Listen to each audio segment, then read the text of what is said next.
Salut, c'est Mike le Boursiconoob. Et aujourd'hui on parle du prix et de la valeur. Allez, c'est parti.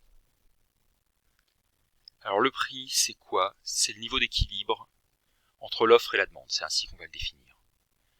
On va voir que le prix et la valeur, c'est pas tout à fait la même chose, que le prix tend à converger sur le long terme vers la valeur, mais peut, sur le court ou le moyen terme, diverger assez significativement. Un cours de bourse, c'est un prix, et ça va représenter à chaque instant une approximation du juste prix de l'actif sur lequel il est rattaché. Et c'est ce qu'on va considérer comme étant le consensus général. Alors je disais que le prix, c'est le niveau d'équilibre entre l'offre et la demande.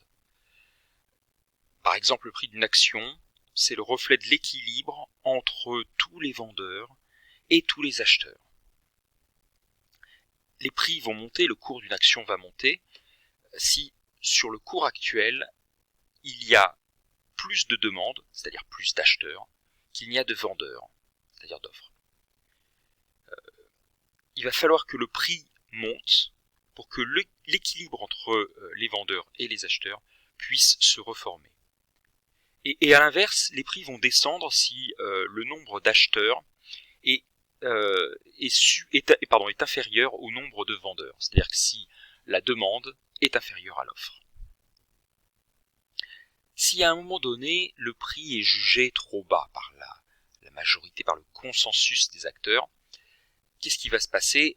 Si le prix est jugé trop bas, les vendeurs vont arrêter de vendre. Ils vont se dire, bah non, je vais attendre que ça remonte un petit peu. Et puis les acheteurs vont profiter de l'aubaine. Le prix est bas, donc on va profiter pour acheter. Et leur raisonnement, c'est que le prix est en bas, ils vont pouvoir acheter et revendre un peu plus tard beaucoup plus cher. Et donc pour retrouver cet équilibre, le prix va monter. A l'inverse, si à un moment donné les prix sont jugés trop hauts par le consensus des marchés, eh ben, le nombre d'acheteurs va diminuer, après tout pourquoi acheter trop cher quelque chose, et les vendeurs en revanche vont rentrer en masse,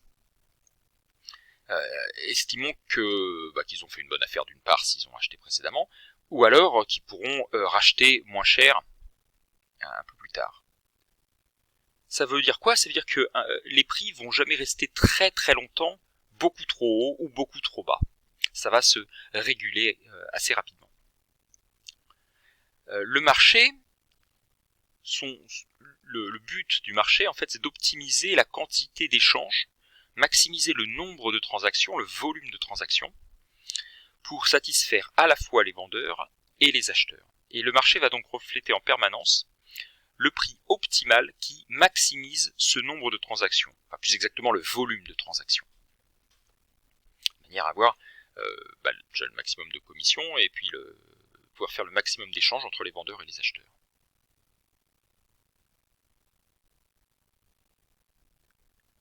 Alors j'ai dit tout à l'heure que le prix et la valeur c'était deux choses distinctes.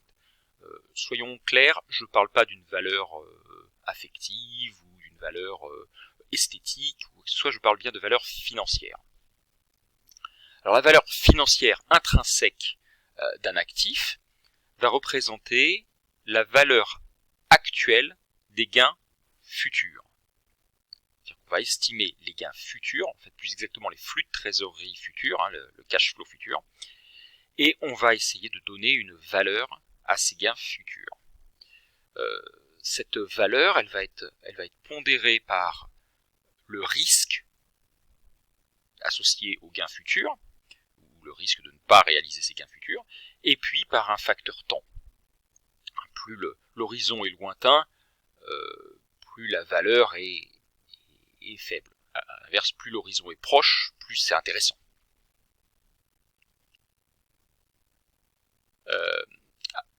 Comparativement à la valeur, le prix, c'est, comme je disais tout à l'heure, le niveau d'équilibre entre l'offre et la demande pour cet actif. Et le prix va dépendre beaucoup de la perception générale, du consensus de marché. Il va dépendre aussi beaucoup d'effets de mode, des envies. Et c'est comme ça qu'on a souvent des bulles qui se forment. Quand il y a un effet de mode pour quelque chose, la perception générale c'est que c'est super chouette, qu'il faut en acheter, et donc les prix vont augmenter parfois artificiellement. Alors, le prix d'un actif va tendre à converger vers sa valeur, mais uniquement sur du long terme.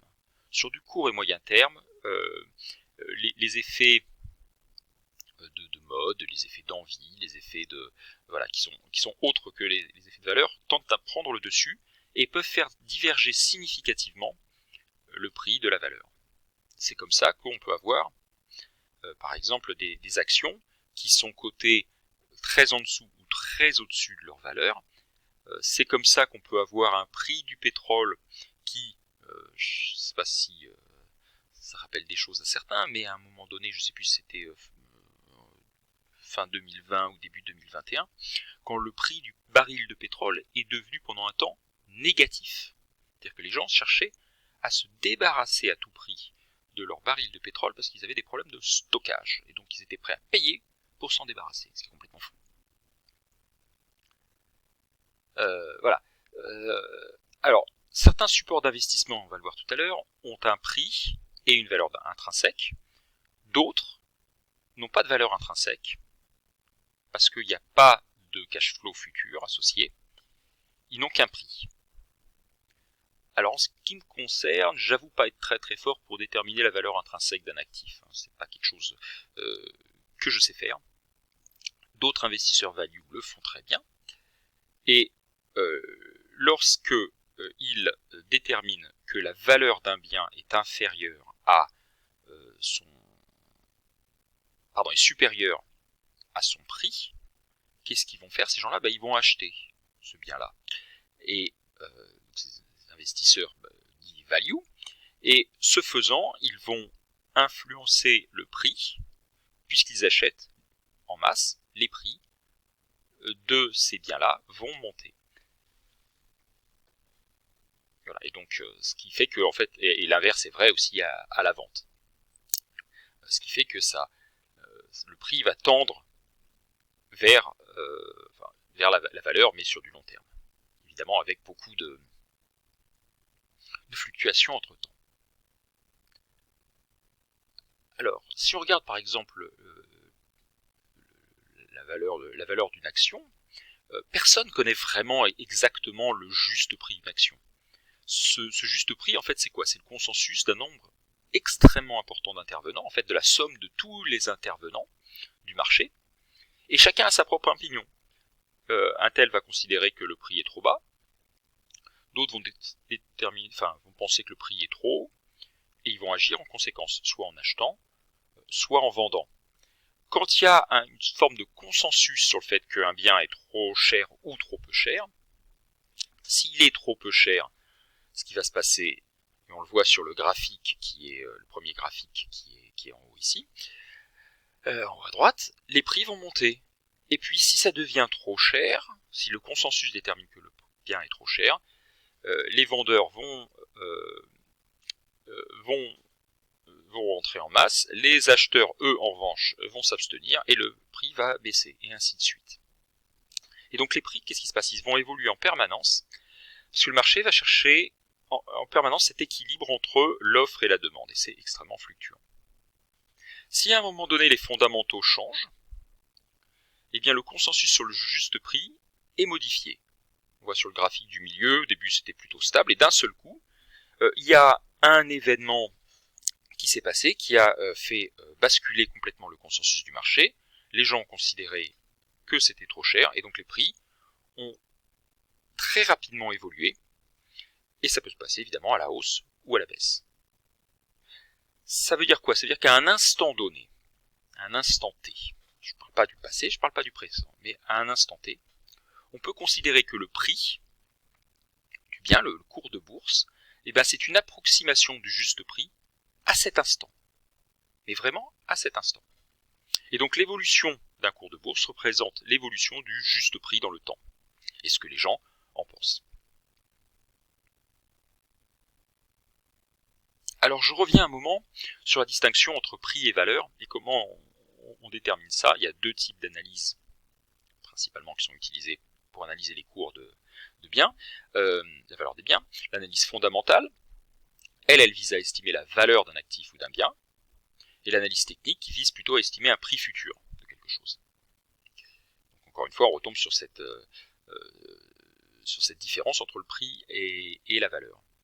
Si je prends par exemple un actif, par exemple une société, voilà, on peut déterminer la valeur de cette société en estimant les flux de trésorerie futurs, qu'on va pondérer avec les risques associés, et puis avec le facteur temps aussi, pour déterminer la valeur. Enfin, en tout cas, une valeur. On peut aussi déterminer son prix en comparant par rapport à son propre historique, et puis à des actifs comparables si c'est cher ou si c'est pas cher. Si par exemple une société d'automobile, par rapport à ses concurrents, si elle est chère ou si elle est pas chère. Si on regarde des marchandises, par exemple du blé, du pétrole, des choses comme ça, hein, commodities en anglais, on peut déterminer la valeur, c'est un peu plus compliqué, on va faire des estimations macroéconomiques, des estimations de demande et d'offre de ce produit sur du long terme, pour essayer de déterminer sa valeur. Pour le prix, on va regarder son propre historique, ou on va comparer à des marchandises comparables. Par exemple, en regardant le pétrole de mer du Nord par rapport au pétrole texan. Voilà. Les devises, il n'y a pas vraiment de valeur pour une devise. Est-ce que le dollar a une valeur ? Non, pas vraiment. Le dollar va avoir on va pouvoir le positionner, par exemple, par rapport à l'euro. Et donc on va comparer les devises entre elles pour leur donner un prix. Mais elles n'ont pas en soi de valeur, en tout cas elles n'en ont plus depuis que les devises ne sont plus indexées sur l'or. Un objet de collection, c'est pareil, ça n'a pas vraiment de valeur, on peut pas en tirer, alors on peut en tirer une plus-value si on achète et qu'on vend, mais on n'en tire pas des revenus réguliers. Donc ça n'a pas de valeur. En revanche, ça a un prix qui va dépendre de sa rareté, de sa désirabilité. Une carte Pokémon super rare, par exemple, va avoir un prix élevé. Mais en réalité, c'est quoi ? C'est un bout de papier. Et donc sa valeur, ça serait la valeur je sais pas moi, calorifique de brûler ce bout de papier.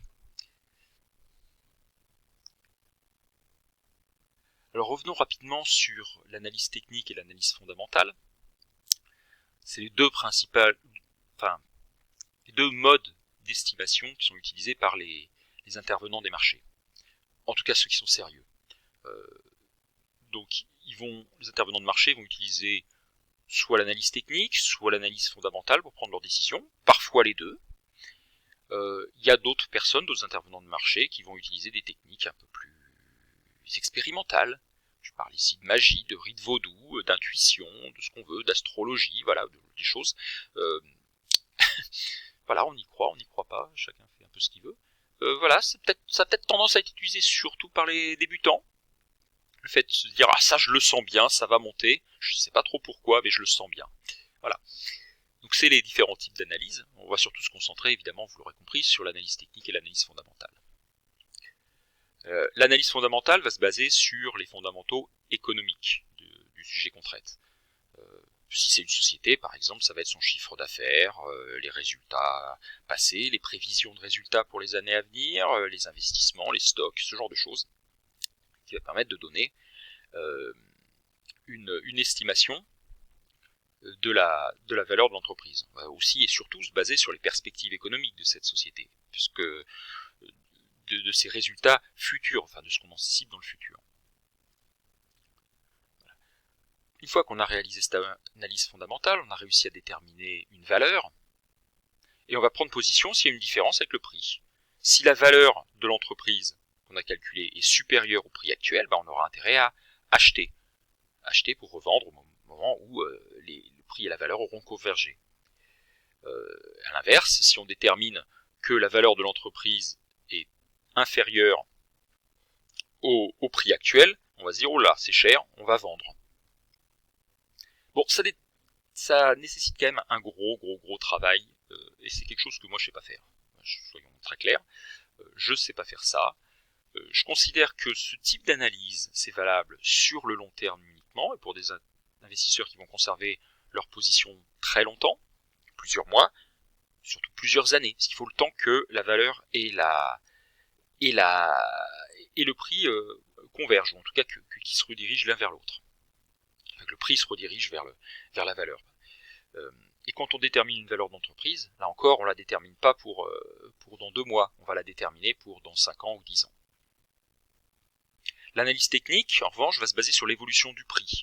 Elle va se baser aussi sur les comportements habituels des gens et des masses.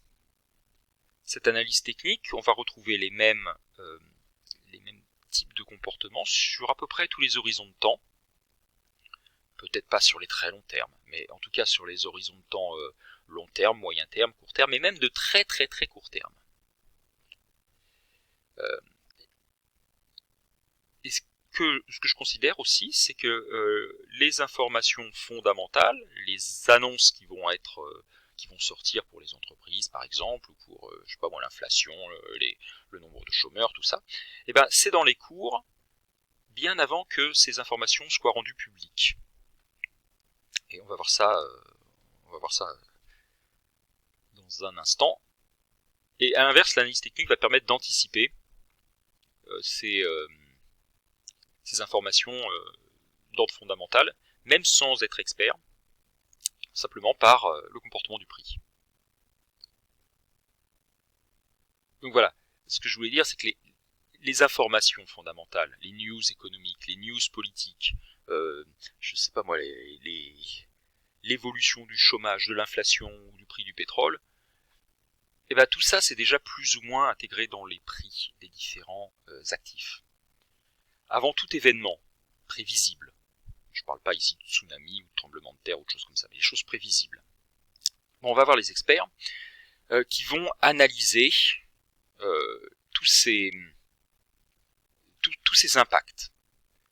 Et ils vont factoriser dans leurs prévisions l'ensemble des scénarios possibles avec leurs probabilités respectives.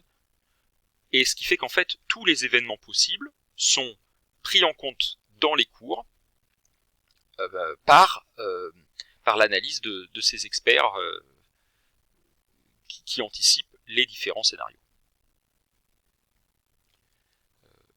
Et donc, toutes les institutions vont prendre position par rapport à ces analyses. Les particuliers, en revanche, non, eux, ils vont pas faire comme ça. Bien souvent, ils vont, et moi le premier, encore une fois, ils vont surestimer l'une ou l'autre possibilité en disant c'est sûr, l'entreprise Toto va avoir des super résultats et le cours va monter. Ils vont pas du tout prendre en compte les autres possibilités. Mais malgré tout, les institutions, c'est une énorme part du marché. Je veux dire, le volume tradé par les particuliers, c'est ridicule par rapport à tout ce qui est fait par les grosses institutions, les banques, les algos de trading automatique, tout ça, ça prend des positions gigantesques. Ce qui fait qu'en fait le prix actuel, il est surtout influencé par les institutions qui, je le rappelle, vont prendre en compte l'ensemble des possibilités, qu'elles vont elles-mêmes pondérer, chacune avec sa façon, mais la somme fait qu'on va avoir une moyenne des scénarios possibles. Et donc le prix actuel, finalement, c'est pas loin d'être une approximation du prix futur, pondérer toutes les possibilités. Je reviens sur la première puce, que j'ai passé un peu vite, mais donc avant tout événement prévisible, si on regarde la télé, si on regarde, je sais pas moi, BFM, ou qu'on écoute une émission de radio économique, ou qu'on lit un journal financier ou n'importe quoi, on va avoir des experts qui vont expliquer ce qui va se passer, qui vont annoncer l'impact sur les prix des choses qui vont arriver. Et si on regarde bien, ils se trompent souvent quand même. Et puis ils oublient qu'ils se sont trompés. Et puis la semaine d'après, on trouve les mêmes experts qui vont avoir un discours inverse. Faut être honnête, s'ils savaient vraiment ce qui allait se passer, est-ce qu'ils seraient à la télé en train de parler ? Je pense pas, moi. Je pense que s'ils savaient vraiment ce qui allait se passer et qu'ils en étaient sûrs, ils seraient en train de prendre des positions, des grosses positions, pour gagner un pactole, et après partir, prendre leur retraite sur une île quelque part. Ils seraient pas à la télé. Alors, sinon, il y a un autre phénomène qui peut se passer, c'est que on a une annonce, l'annonce est positive, et le cours chute.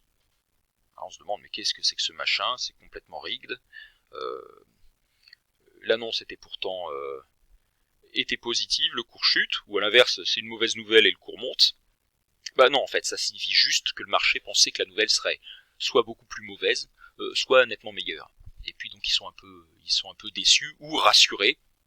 On peut être rassuré par une mauvaise nouvelle parce qu'on craignait qu'elle soit sacrément plus mauvaise.